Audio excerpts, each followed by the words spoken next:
My name is Anne Colleran. I'm going to briefly take you through a piece of research myself and a few colleagues recently finished, which is looking at a problem you're likely to be very aware of, which is that although young people have the highest incidence of mental health difficulties, they tend to wait to look for help from a service until their difficulties escalate and require secondary level support, something like CAMS, or they may not seek help at all.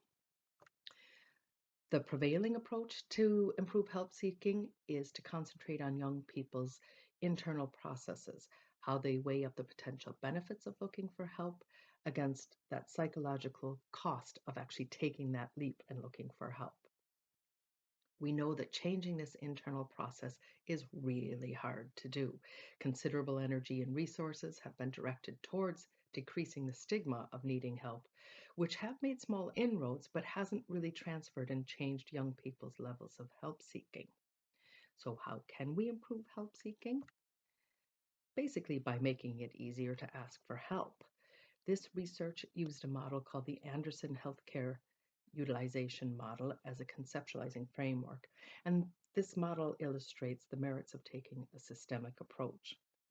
This approach explains how it's more effective and more efficient to change what a service can directly control, which is how the service is provided. Okay, so how then do we know what type of service would suit better? How do we know what would actually work? By asking the experts, young people.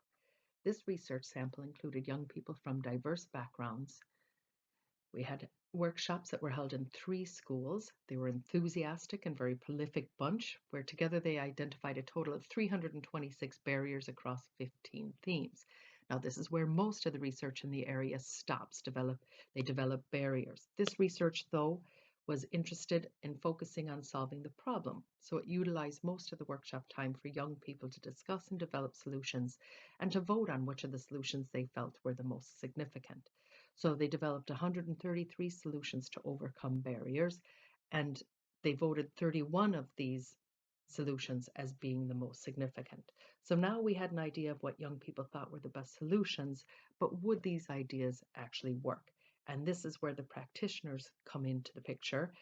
We asked 9 practitioners that were clinical psychologists that had experience of working in mental health services, and we asked them to evaluate the feasibility and the impact of these 31.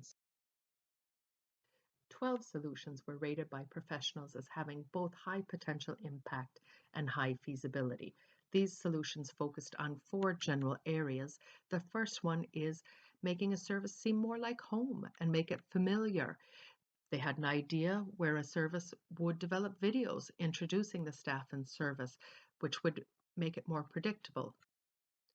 Also providing specialist input through school, where they could educate teachers and parents about mental health, have group mental health discussions in transition year, have some input in SPHE about mental health, also developing their communication skills around asking for help.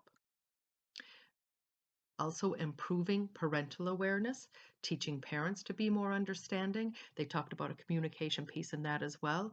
Giving parents a training day they thought would be a good idea. Finally, improving the visibility of supports. They talked about the importance of having one single national, easy to remember number that could then signpost them to the relevant supports in their area. They talked about social media with relevant influencers and having engaging posters that could signpost to relevant supports in their area too. So these are 4 areas that young people and practitioners have identified as practical and actionable ways to adapt a service to be more accessible. Thank you.